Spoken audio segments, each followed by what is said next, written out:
إن الحمد لله نحمده ونستعينه ونستغفره ونعوذ بالله من شرور أنفسنا ومن سيئات أعمالنا من يهده الله فلا مضل له ومن يضلل فلا هادي له وأشهد أن لا إله إلا الله وأشهد أن محمدا عبده ورسوله أما بعد فأعوذ بالله من الشيطان الرجيم بسم الله الرحمن الرحيم يا أيها الذين آمنوا اتقوا الله حق تقاته ولا تموتن إلا وأنتم مسلمون يا أيها الناس اتقوا ربكم الذي خلقكم من نفس واحدة وخلق منها زوجها وبث منهما رجالا كثيرا ونساء واتقوا الله الذي تساءلون به والأرحام إن الله كان عليكم رقيبا يا أيها الذين آمنوا اتقوا الله وقولوا قولا سديدا يصلح لكم أعمالكم ويغفر لكم ذنوبكم ومن يطع الله ورسوله فقد فاز فوزا عظيما أما بعد فإن خير الحديث كتاب الله وخير الهدي هدي محمد صلى الله عليه وسلم وشر الأمور محدثاتها وكل محدثة بدعة وكل بدعة ضلالة وكل ضلالة في النار أما بعد فأعوذ بالله من الشيطان الرجيم ولقد خلقنا الإنسان ونعلم ما توسوس به نفسه ونحن أقرب إليه من حبل الوريد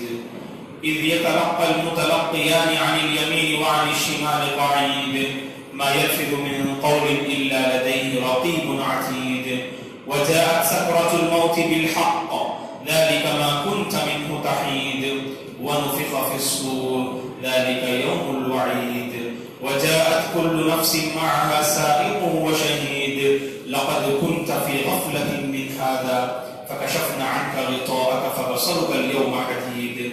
وقال قرينه هذا ما لدي عتيد ألقيا في جهنم كل كفار عنيد مناع للخير معتد مريب الذي جعل مع الله إلها آخر فألقياه في العذاب الشديد قال قرينه ربنا ما أطغيته ولكن كان في ضلال بعيد قال لا تختصموا لدي وقد قدمت إليكم بالوعيد ما يبدل القول لدي وما أنا بظلام للعبيد إن عدة الشهور عند الله 12 شهرا في كتاب الله يوم خلق السماوات والأرض منها 4 حرم ذلك الدين القيم فلا تظلموا فيهن أنفسكم وقاتلوا المشركين كافة كما يقاتلونكم كافة واعلموا أن الله مع المتقين تمام تعریفیں بزرگی اور بڑائی اس اللہ وحدہ لا شریک کے لیے ہے جس نے اس ساری کائنات کو پیدا کیا. درود اور سلامتی ہو اللہ کے پیارے حبیب صلی اللہ علیہ وسلم پر جنہوں نے اس دین کو بڑی ہی محنت اور مشقت کے ساتھ پہنچایا. درود اور سلامتی ہو پیارے حبیب صلی اللہ علیہ وسلم کے اصحاب رضوان اللہ علیہم اجمعین پر، تابعین اور تبع تابعین پر، تمام مؤمن مرد اور عورتوں پر اللہ کی رحمت اور اس کی سلامتی ہو آمین. محترم بزرگوں، اسلامی بھائیوں، عزیز بچوں اور قابل احترام میری ماں اور بہنوں،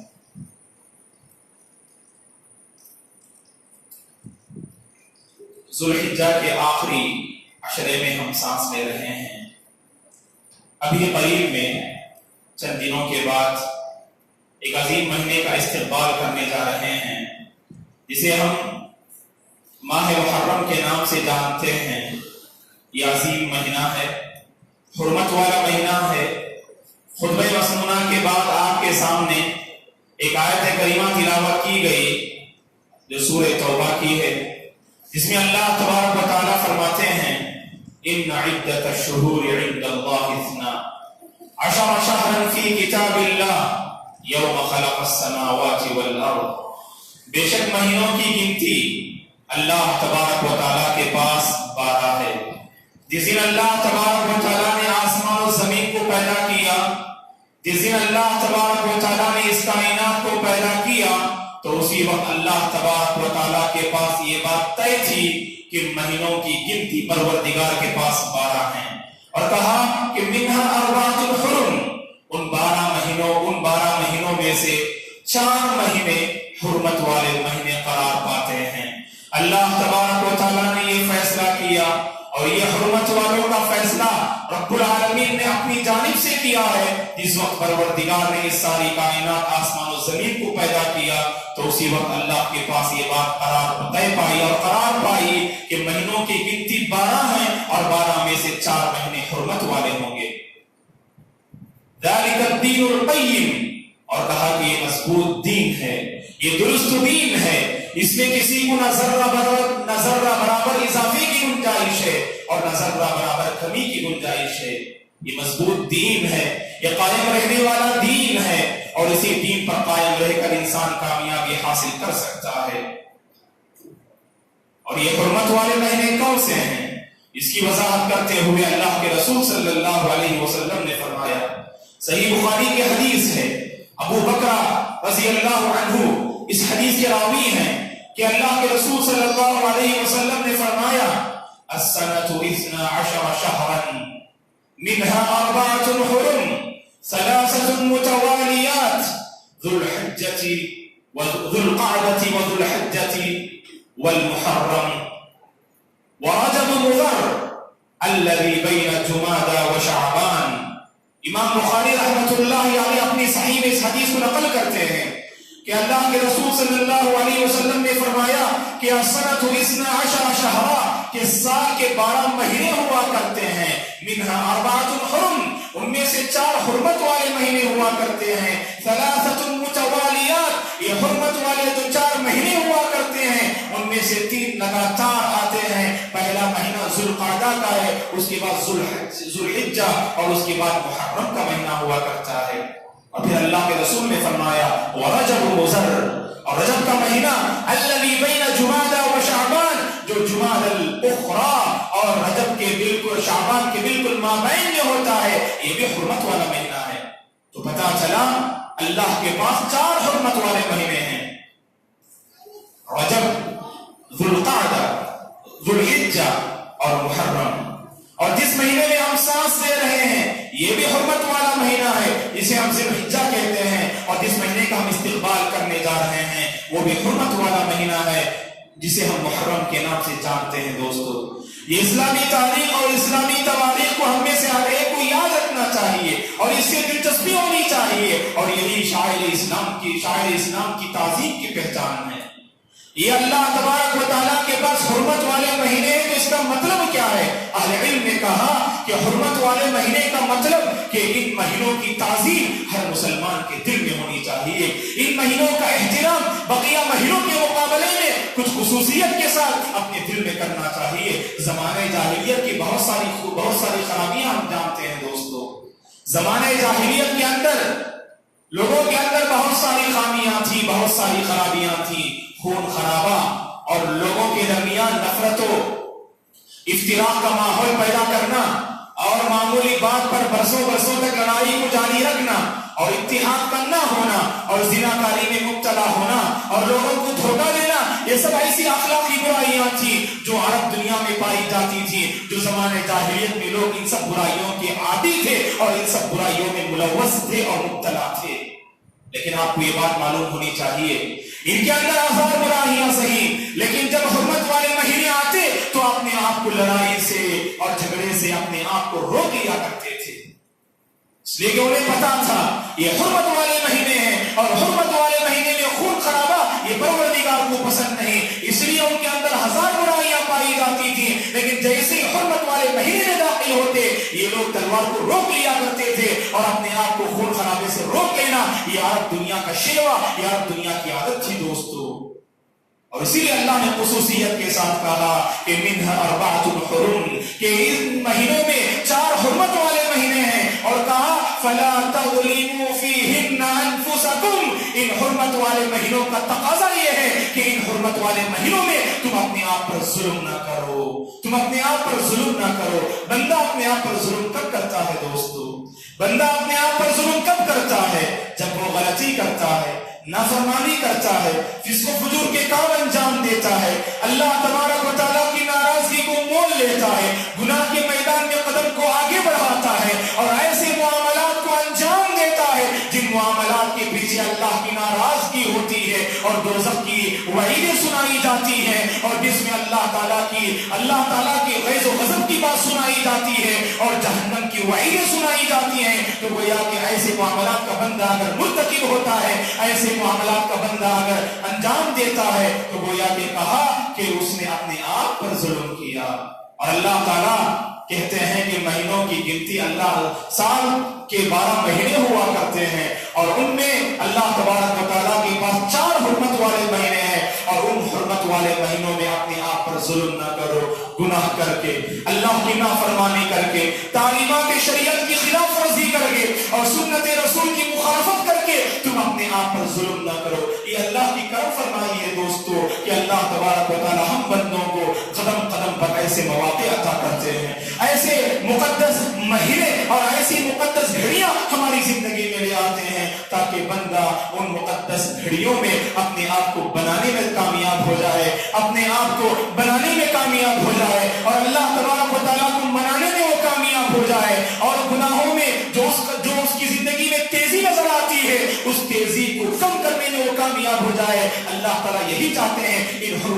حرمت والے مہینوں سے، ان مبارک گھڑیوں سے، ان مبارک مہینوں سے اللہ تعالیٰ یہی چاہتے ہیں کہ بندہ اپنے آپ کو گناہوں سے روک لے۔ یہی عظیم مقصد ہے دوستو ان عظیم اور مبارک مہینوں کو عطا کرنے کا۔ اللہ نے کہا فَلَا تَظْلِمُوا فِيهِنَّ أَنفُسَكُمْ، ان مقدس اور حرمت والے مہینوں میں گناہ کر کے، اللہ کی نافرمانی کر کے اور تعلیمات شریعت کی خلاف ورزی کر کے تم اپنے آپ پر ظلم نہ کرو۔ اس لیے کہ اہل علم نے کہا ظلم کسے کہتے ہیں؟ وضع الشیء فی غیر محلی،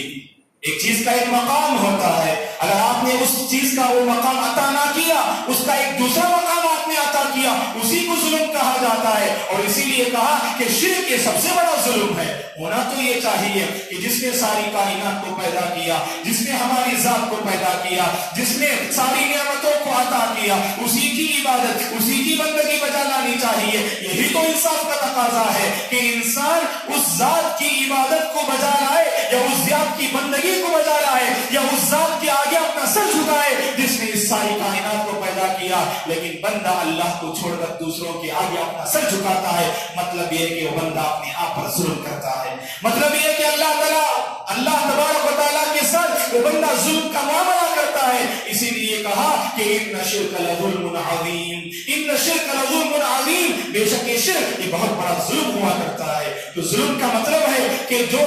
جس چیز کا جو مقام اور جو حق ہونا چاہیے، اگر آپ نے اس شے کا وہ مقام نہ دیا، وہ حق آپ نے نہ دیا، تو گویا کہ آپ نے ظلم کیا۔ اللہ تبارک و تعالیٰ کی عبادت، اللہ کی بندگی اور اللہ کے آگے سر جھکانا یہ انصاف کا تقاضا ہے۔ اگر اللہ کو چھوڑ کر غیر اللہ کے آگے اپنا سر جھکاتے ہیں، گویا کہ ہم نے اللہ تبارک و تعالیٰ کے سلسلے میں ہم نے ظلم کا معاملہ کیا دوستو۔ اسی طرح سے جب زندگی اللہ تعالیٰ نے عطا کی ہے، اس زندگی کو اللہ کی بندگی میں تبدیل کرنے کی کوشش کرنی چاہیے۔ کوشش کریں کہ زندگی کے ہر معاملے میں اور قدم قدم پر تعلیمات شریعت کو مد نظر رکھتے ہوئے زندگی بسر کریں۔ شریعت کا کیا حکم ہے، شریعت کی کیا تعلیم ہے، پیارے نبی کی کیا سنت ہے، اللہ کا کیا فرمان ہے، اس کو مد نظر رکھتے ہوئے زندگی بسر کرنا، گویا کہ آپ نے ایسی زندگی بسر کی جس میں ہر طرف انصاف نظر آتا ہے۔ اگر آپ نے نافرمانی کی، اگر آپ نے سنت کو ٹھکرا دیا، اگر آپ نے شریعت کی کسی بھی تعلیم کی آپ نے مخالفت کی، تو آپ اپنے عمل سے یہ ثابت کرتے ہیں یا ثبوت پیش کرتے ہیں گویا کہ آپ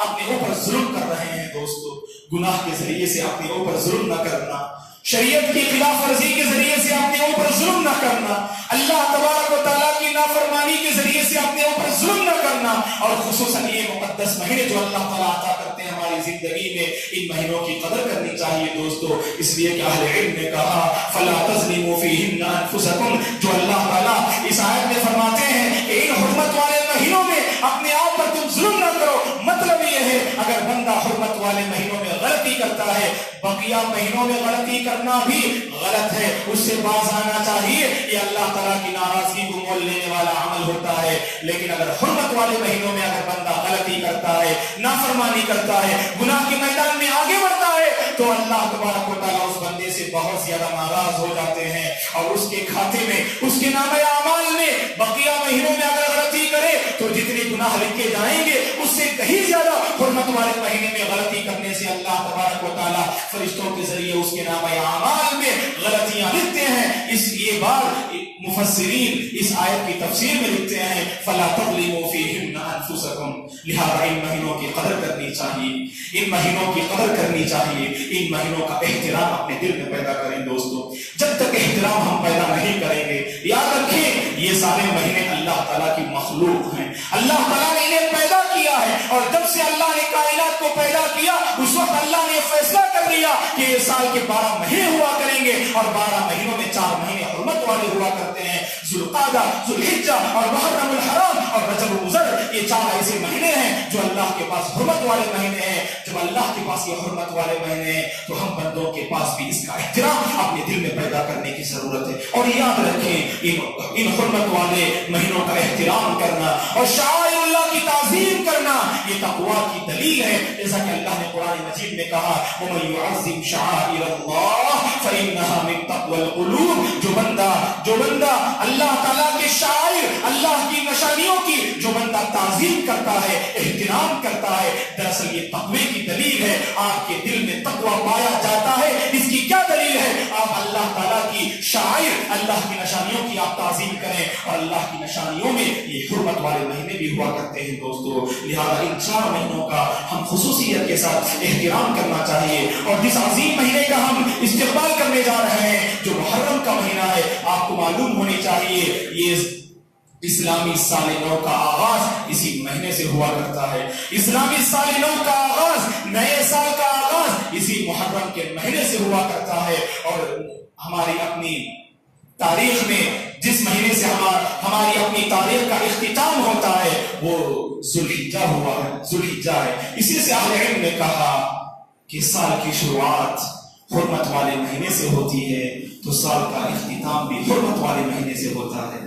سال کی شروعات حرمت والے مہینے سے ہوتی ہے یعنی محرم الحرام سے، اور سال کا اختتام بھی حرمت والے مہینے یعنی ذوالحجہ سے ہوتا ہے۔ تو اس سے اللہ تبارک و تعالیٰ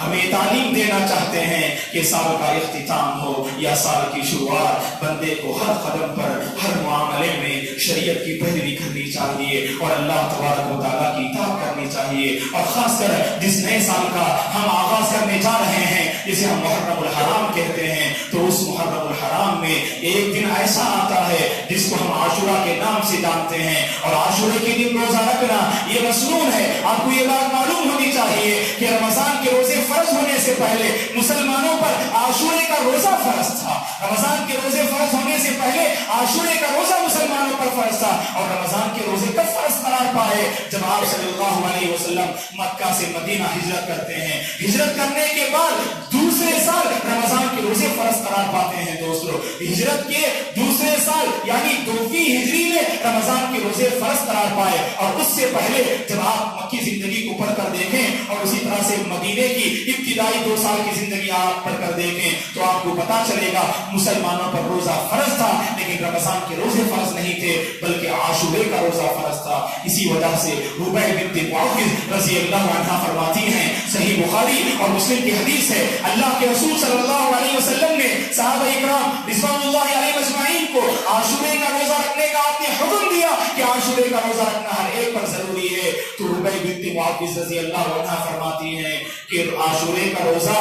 جب رمضان کے روزے فرض ہونے سے پہلے مسلمانوں پر فرض تھا تو بالکل اسی طرح سے کہ مرد حضرات اور عورتوں پر فرض تھا لیکن بچوں پر فرض نہیں تھا۔ لیکن دیکھیے صحابہ اکرام اپنے بچوں کی کیسی تربیت کرتے ہیں، اپنے بچوں کی تربیت کا کیسا انتظام کرتے ہیں۔ صحیح بخاری اور مسلم کی حدیث ہے، یہ متفق علیہ روایت ہے۔ ربیع بنت معوذ رضی اللہ عنہا فرماتی ہیں کہ صحابہ اکرام رضوان اللہ علیہ مجمعین کو جب حکم دیا گیا کہ عاشورے کا روزہ رکھیں تو صحابہ اکرام نے عاشورے کا روزہ رکھا اور اپنے بچوں کو بھی روزہ رکھنے کی تعلیم دی، اور دن میں جب جب بچے بھوک کی وجہ سے رونے لگے تو صحابہ اکرام اپنے بچوں کو مسجد لے کر نکل گئے، اور جب زیادہ رونے لگے صحابہ اکرام کے بچے بھوک کی وجہ سے جب زیادہ رونے لگے تو صحابہ اکرام رضوان اللہ علیہ اجمعین نے اپنے بچوں کو کھلونا دے دیا تاکہ ان کا ذہن بھوک سے کھلونے کی طرف، کھیلنے کی طرف گویا کہ مائل اور متوجہ ہو جائے۔ تو اسی لیے صحابہ اکرام نے اپنے بچوں کو کھلونے دے دیے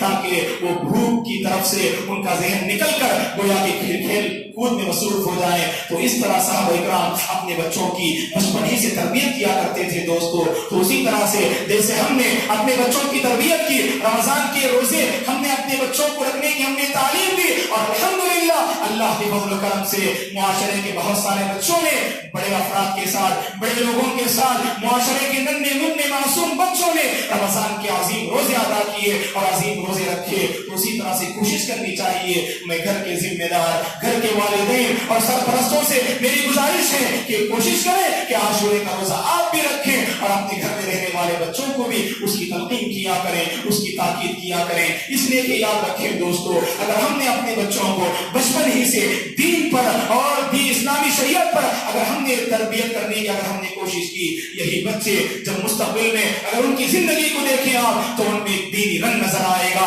دینی مزاج نظر آئے گا اور دینی طبیعت ان بچوں میں نظر آئے گی۔ بچپن ہی سے بچوں کی اسلامی شریعت اور اسلامی تعلیمات پر تربیت کرنے کا یہ نتیجہ ہوتا ہے۔ یہی وہ بچے ہوتے ہیں جو مستقبل کے رہنما ہوتے ہیں، جو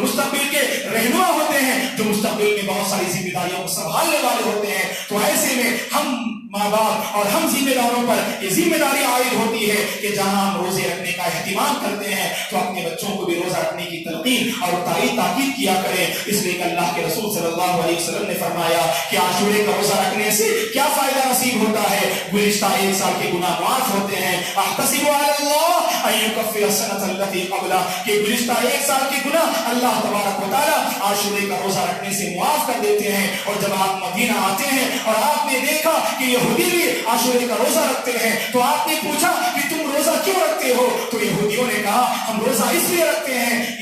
کیونکہ عاشورہ یعنی محرم کی 10ویں تاریخ یہ وہ دن ہے جس دن اللہ تبارک و تعالیٰ نے بنی اسرائیل کو فرعون کے ظلم پر بریت سے اللہ تعالیٰ نے نجات دلائی۔ فرعون کو اللہ تبارک و تعالیٰ نے سمندر میں غرق کیا اور بنی اسرائیل کو فرعون کے ظلم سے نجات دلایا۔ یہ مقام شکر ہے، اور شکر کے موقع پر بندہ اللہ کو یاد کرتا ہے، اللہ کی تعریف کرتا ہے، اللہ کی عبادت کرتا ہے۔ یہ شکر کا مقام ہے۔ اللہ نے بنی اسرائیل کو فرعون سے نجات دلایا۔ شکر کا تقاضا یہ ہے کہ اللہ تبارک و تعالیٰ کو یاد کیا جائے، اور اللہ کو یاد رکھنے کا بہترین طریقہ یہ ہے کہ اس دن انسان روزے میں مصروف رہے۔ اسی لیے یہودیوں نے کہا کہ ہم روزہ رکھتے ہیں، اور آپ صلی اللہ علیہ وسلم نے ان کی مخالفت کرتے ہوئے کہا کہ اگر آئندہ سال میں زندہ رہوں لأصومن التاسع، تو میں 9ویں تاریخ کو میں روزہ رکھوں گا۔ شریعت میں دوستو یاد رکھیں کہ قدم قدم پر اللہ کے رسول صلی اللہ علیہ وسلم نے یہودیوں کی مخالفت کی ہے، مشرکین کی آپ نے مخالفت کی ہے۔ خالف الیہود والمشرکین، یہ اللہ کے رسول نے فرمایا یہودیوں کی مخالفت کیا کرو، مشرکین کی مخالفت کیا کرو۔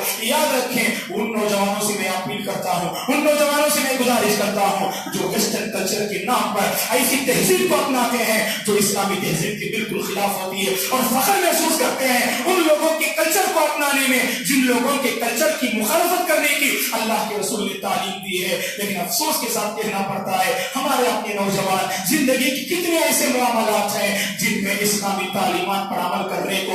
کرنے میں فخر محسوس نہیں کرتے، بلکہ فخر کرتے ہیں ویسٹرن کلچر کو اپنانے میں، مغربی تہذیب کے دل دادا ہیں اور مغربی تہذیب کو اپنانے میں یہ فخر محسوس کرتے ہیں۔ اسی کو علامہ اقبال نے کہا وَزَا میں تم ہو نصارا تو تمدن حدود، یہ مسلمان ہیں جنہیں دیکھ کر شرمائے یہود۔ تو ایسا نہیں ہونا چاہیے، ایک مسلمان کو فخر ہونا چاہیے اسلامی تعلیمات کو اپنانے میں، سنت رسول کو اپنانے میں، اللہ کے رسول کی سنت کو اپنانے میں۔ یاد رکھیں دوستو کبھی جھجک نہیں ہونی چاہیے، بلکہ مسلمان کو فخر ہونا چاہیے یہ میرے پیارے حبیب کی سنت ہے، یہ میرے پیارے حبیب کا طریقہ ہے۔ تو یہی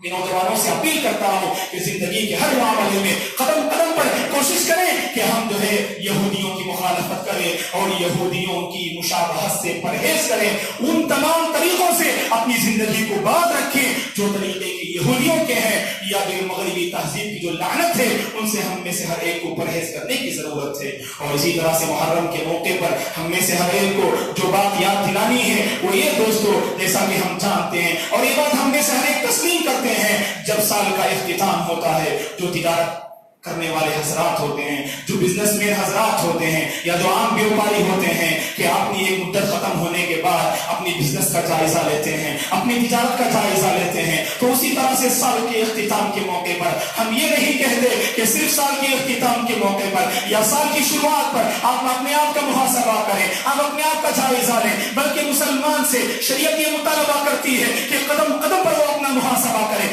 اپنا جائزہ لے، لیکن خصوصیت کے ساتھ سال جو یہ سال ختم ہونے والا ہے، ایک نئے سال کا آغاز ہونے والا ہے، 1440 سے ہم داخل ہونے والے ہیں، 1430 پر 9 کا گویا کہ اختتام ہونے والا ہے اور 1440 ہجری میں ہم گویا کہ داخل ہونے جا رہے ہیں ابھی چند دنوں میں. تو ایسے موقع پر ہم میں سے ہر ایک کو ایک مسلمان اور ایک مومن ہونے کی حیثیت سے گویا کہ جائزہ اور محاسبہ لینے کی ضرورت ہے کہ گزشتہ سال ہم نے کیسی زندگی بسر کی، غفلت میں ہم نے بسر کی یا جو ہے ہم نے اسلامی شریعت پر عمل کرتے ہوئے ہم نے بسر کی ہے. اگر ہم نے تعلیمات شریعت کا پاس و لحاظ کیا، دین سے ہم جڑے رہے، وابستہ رہے، مساجد سے ہمارا تعلق رہا، اللہ کا شکر بجا لائیے، اللہ کی تعریف کیجیے، اللہ سے مانگیے کہ اے پروردگار جس نیکی پر میں باقی ہوں، اے پروردگار مرد کے دم تک اس نیکی پر باقی رہنے کی مجھے توفیق دے. اگر ہم سے کوتاہی ہوئی، ہم سے غفلت ہوئی، محاسبہ کیجیے، جائزہ لیجیے. جائزہ لینے سے غلطیاں سامنے آتی ہیں، کوتاہیاں سامنے آتی ہیں اور جس غفلت میں ہم مبتلا ہیں اس غفلت ہمارے سامنے نظر آتی ہے. دوستو اگر ہم نے غفلت سے زندگی بسر کی، اب تک جو ہماری زندگی گزری اگر غفلت میں گزری ہو تو اللہ تبارک و تعالیٰ سے ہم توبہ کریں، اللہ سے معافی حاصل کریں اور اللہ سے مانگیں اور اللہ سے توفیق مانگیں کہ اے پروردگار ایک نئے سال کا آغاز ہونے جا رہا ہے، اس نئے سال کا آغاز میری اپنی زندگی میں ایک ٹرننگ پوائنٹ کی حیثیت رکھے، ایک نقطۃ التحویل یعنی آنے والا سال میری زندگی میں ایک ٹرننگ پوائنٹ کی حیثیت اختیار کر جائے. یہ اللہ تعالیٰ سے ہم مانگنی چاہیے، اللہ سے ہم مانگتے ہیں، اللہ تبارک و تعالیٰ ضرور عطا کرتے ہیں. اور اسی طرح محرم کے موقع پر ہم میں سے بعض لوگ سمجھتے ہیں کہ سال کی شروعات اگر اچھی طرح سے ہوتی ہے، خاص کر کھانے پکانے اور پہننے اوڑھنے میں، تو گویا کہ سال بھر اچھی طرح سے گزرتا ہے. یہ مادیت کا غلبہ ہے دوستو. شریعت میں اس طرح کی کوئی تعلیم نہیں دی گئی کہ جب محرم کے مہینے میں داخل ہوں گے آپ تو اچھی طرح سے کھائیں پیئیں اور اچھا لباس پہنیں. اس کی کوئی دلیل نظر نہیں آتی ہے کہ لوگوں نے اپنی طرف سے گھڑ لیا ہے، بلکہ آپ کو محاسبہ کرنا چاہیے دین کے اعتبار سے، دینی نقطۂ نظر سے ہر ایک کو اپنی زندگی کا جائزہ لینا چاہیے. نیا کپڑا پہننا اور اچھی طرح سے کوئی خوب اچھا کھانا پکانا یہ اس بات کی دلیل نہیں کہ آنے والا سال گویا کہ آپ کا مکمل پرسکون گزرے گا اور فراوانی کے ساتھ گزرے گا. یہ سب لوگوں نے اپنی طرف سے گھڑ لیا ہے، بلکہ محاسبے کی دعوت دی جاتی ہے، اپنے آپ کو جائزہ لینے کی دعوت دی جاتی ہے. اور اسی طرح سے محرم کے مہینے میں ہم جانتے ہیں کہ دنیا بھر میں بعض ایسے نوجوان ہیں، بعض ایسے شباب ہیں یا نام لیوا ایسے مسلمان ہیں جو شہادت حسین کے نام پر رضی اللہ عنہ ماتم کرتے ہیں اور اپنے آپ کو تکلیف پہنچاتے ہیں. شریعت سے اس کا کوئی وابستہ نہیں ہے دوستو، بلکہ ہمیں اس بات کی تعلیم دی گئی اگر کسی گھر میں کسی کا انتقال ہو جائے تو 3 دن تک آپ جو ہے افسوس کر سکتے ہیں، 3 دن تک اپنی جو ہے افسوس کا اظہار اپنے چہرے پر اور اپنی زندگی پر رکھ سکتے ہیں. اور 3 دن کے بعد افسوس کرنے اور ماتم منانے سے منع کیا گیا. بلکہ یہاں پر تو معاملہ یہ ہوتا ہے کہ لوگ اپنے آپ کو تکلیف پہنچاتے ہیں، اپنے آپ کو مارتے ہیں اور اپنے گریبان کو چاک کرتے ہیں. اللہ کے رسول نے صاف فرما دیا لیس منا من ضرب الخدود وشق الجیوب ودعا بدعوى الجاہلیہ. اس شخص کا تعلق ہماری شریعت سے ہو نہیں سکتا ہے جو کسی کے انتقال پر اپنے گریبان کو مارنے لگے، اپنے جیوب اور اپنی قمیص کو پھاڑنے لگے اور اسی طرح سے جاہلیت کا نعرہ لگانے لگے. ایسے شخص کا تعلق ہماری طریقے سے نہیں ہو سکتا ہے. یہ اللہ کے رسول نے فرمایا. شہادت حسین کے نام پر ماتم منانے والوں کو اللہ سے ڈرنا چاہیے، اللہ سے ڈرنا چاہیے. حسین رضی اللہ عنہ اللہ کے پیارے ہو گئے اور اسی طرح سے ان مقدس صحابہ کرام رضوان اللہ علیہ اجمعین کے بارے میں کیچڑ اچھالنا یا اپنی زبان میں ایسے الفاظ لے آنا جو ان صحابہ کرام کی شان میں گستاخی کرنے والے ہوں تو ان سے پرہیز کرنا چاہیے. اس لیے کہ اللہ کے رسول نے فرمایا لا تسبوا اصحابی لا تسبوا اصحابی، اے لوگوں میرے صحابہ کو برا بلا نہ کہو، میرے صحابہ کی شان میں تم گستاخی نہ کرو. صحابہ اکرام سے محبت, صحابہ اکرام کی تعظیم, یہ ایمان کا حصہ ہے دوستو. ایک بندہ اگر کسی صحابی کو جان بوجھ کر گالی دیتا ہے, اگر برے الفاظ سے خطاب کرتا ہے, اہل علم نے کہا وہ دائرہ اسلام سے خارج ہو جاتا ہے. یہ معاملہ بڑا نازک ہے, تو اس معاملے میں ہم میں سے ہر ایک کو اپنی زبان کو لگام دینے کی ضرورت ہے اور اپنی زبان کو روک لینے کی ضرورت ہے. انشاءاللہ آنے والے جمعہ میں ہم معلوم کرتے ہیں, سال کا آغاز ہونے جا رہا ہے, تو اس موقع پر ہجرت کے واقعے کو یاد رکھنا یہ مسنون ہے. ہجرت کی تاریخ ہم معلوم کرتے ہیں, یہ جو ہجرت کی تاریخ ہم کہتے ہیں 1430 گویا کہ ختم ہوا چاہتا ہے اور 1440 میں ہم داخل ہونے جا رہے ہیں. اس کی تاریخ انشاءاللہ آنے والے جمعہ میں ہم معلوم کرنے کی کوشش کرتے ہیں. دعا ہے کہ اللہ تبارک و تعالی ہم میں سے ہر ایک کو حرمت والے مہینوں کا احترام, صحیح معنی میں احترام کرنے کی توفیق عطا فرمائے. اور اللہ تبارک و تعالی نے ان مقدس گھڑیوں کے ذریعے سے جو چاہتے ہیں کہ ہماری زندگی میں ایک تبدیلی آئے, اللہ تبارک و تعالی ہم میں سے ہر ایک کو اپنے آپ کو بنانے کی توفیق عطا فرمائے اور اپنے آپ کو مرتے دم تک دین اسلام پر باقی رکھنے کی پروردگار توفیق عطا فرمائے. آمین. اقول قولی ھذا واستغفر الله لي ولكم ولسائر المسلمين من كل ذنب فاستغفروه انه هو الغفور الرحيم.